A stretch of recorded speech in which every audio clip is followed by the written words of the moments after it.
Salam Bapak Ibu Saudara-saudari kasih Tuhan, kita jumpa kembali di tanggal 14 Januari 2023 dalam renungan harta sepanjang masa yang merupakan tulisan atau rangkaian khotbah hamba Tuhan almarhum Bapak Pendeta Dr. Yakub Nahua MA yang memuat 365 inspirasi yang akan membantu kita menemukan rahasia kehidupan dalam hari-hari hidup yang kita jalani. Untuk itu mari kita berdoa. Terima kasih Bapa di surga, hanya oleh karena pertolongan Roh Kudus-Mu kami boleh kembali berada di hadirat kekudusan-Mu, mengambil saat teduh bersekutu dengan Tuhan, menyembah, memuji dan memuliakan Tuhan, serta mendengarkan firman.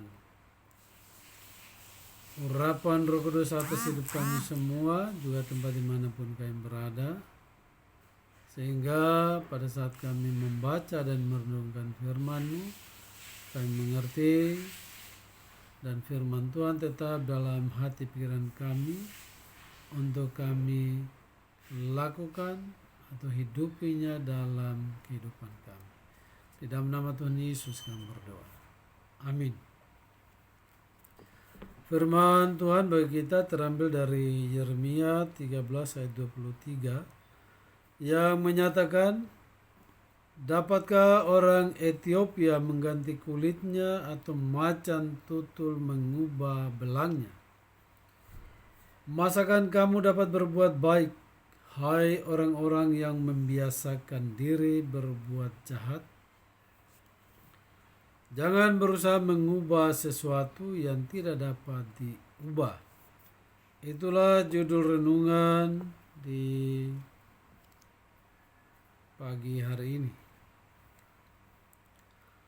Ayat Alkitab di atas memberikan pada kita fakta kehidupan bahwa dalam hidup ini ada hal-hal yang tidak dapat kita ubah. Itu sudah merupakan ketetapan Allah. Ialah yang menetapkan siang dan malam, untung dan rugi, musim, cuaca, pendekatan segala yang ada di langit, bumi, dan segala yang ada di dalam air. Apa yang Allah ciptakan, Ia tetapkan sifat dan kodratnya masing-masing untuk kehormatan namanya. Jika kelinci, ya menjadi kelincilah.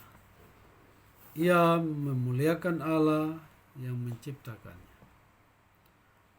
Namun jika kelinci menjadi kucing atau seperti kucing, maka kelinci mempermalukan Allah yang menciptakannya. Begitu juga dengan burung di udara, ikan di laut, dan semua binatang liar dan jinak termasuk manusia. Kemuliaan Allah nampak pada warna kulit hitam dari orang Ethiopia dan belangnya macan tutul. Kesadaran akan semua ini membuat kita kagum, bersyukur, dan bermegah akan Dia. Beginilah firman Tuhan. Janganlah orang bijaksana bermegah karena kebijaksanaannya. Janganlah orang kuat bermegah karena kekuatannya. Janganlah orang kaya bermegah karena kekayaannya. Tetapi siapa yang mau bermegah, baiklah bermegah karena yang berikut, bahwa ia memahami dan mengenal aku, bahwa akulah Tuhan yang menunjukkan kasih setia, keadilan dan kebenaran di bumi. Sungguh, semuanya itu kusukai.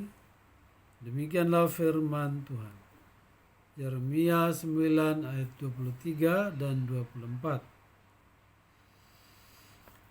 hal-hal yang tidak terbantahkan yang dikerjakan Allah, walaupun sukar dipahami akal.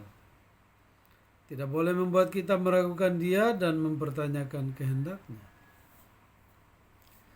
Malah sebaliknya kita semakin percaya akan kesanggupan dan penyertaannya dalam membantu kita merubah sesuatu yang kita dapat lakukan.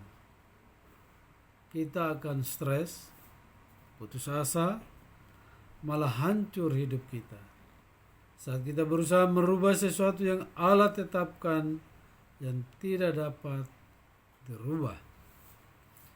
Sebaliknya kita akan bergairah saat kita tahu ada hal-hal yang dapat kita ubah dalam hidup ini.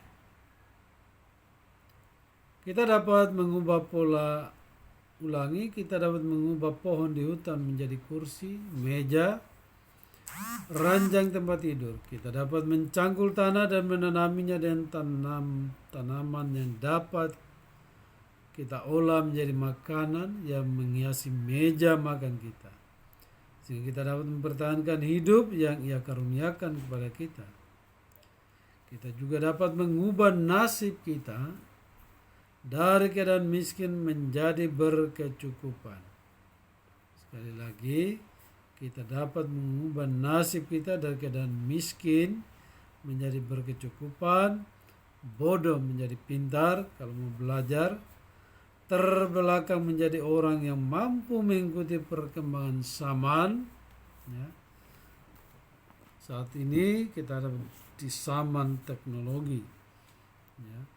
Namun dengan rendah hati kita menyadari bahwa dengan bantuannya jugalah kita dapat mengubah sesuatu. Kita tidak dapat mengubahnya sendiri, tetapi dengan bantuan Tuhan. Karena tanpa Dia kita tidak dapat berbuat apapun. Akulah pokok anggur dan kamulah ranting-rantingnya. Barang siapa tinggal di dalam aku dan aku di dalam dia, ia berbuah banyak.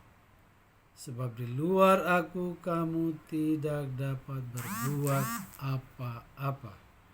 Yohanes 15 ayat 5. Beserta dengan Dia kita lakukan perkara yang gagah perkasa.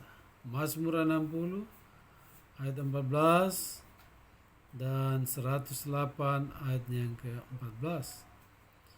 Kita harus dengan lapang dada menerima sesuatu yang tidak dapat diubah sebagai takaran anugerahnya bagi kita. Kita harus meminta bantuannya untuk mengubah apa yang dapat kita lakukan. Ada perbedaan di antara keduanya. Jadi sekali lagi, jangan berusaha mengubah sesuatu yang tidak dapat diubah, terkecuali oleh karena kehendak Tuhan. Jadi kalau kita menginginkan sesuatu mau dirubah, kita harus mohon pertolongan Tuhan. Ya. Demikian firman Tuhan bagi kita. Mari kita berdoa. Terima kasih Bapa di surga. Engkaulah Allah kami yang hidup. Di dalam Tuhan Yesus Kristus yang kami percaya sebagai juru selamat kami. Karena itu Tuhan, ingatkan kami agar kami tidak bersusah payah mengubah apa yang tidak dapat diubah. Karena itu sudah menjadi ketetapan. Terkecuali kami dapat mengubah hidup kami dari yang berdosa menjadi yang benar oleh karena kasih. Dan kami harus terus hidup dalam takut akan Tuhan, melakukan apa yang benar dan tetap dan terus hidup kudus. Sebab tanpa kekudusan kami tidak dapat melihat Bapa, dan tanpa kekudusan pun kami tidak akan masuk ke dalam kerajaan. Dalam nama Tuhan Yesus kami berdoa. Amin.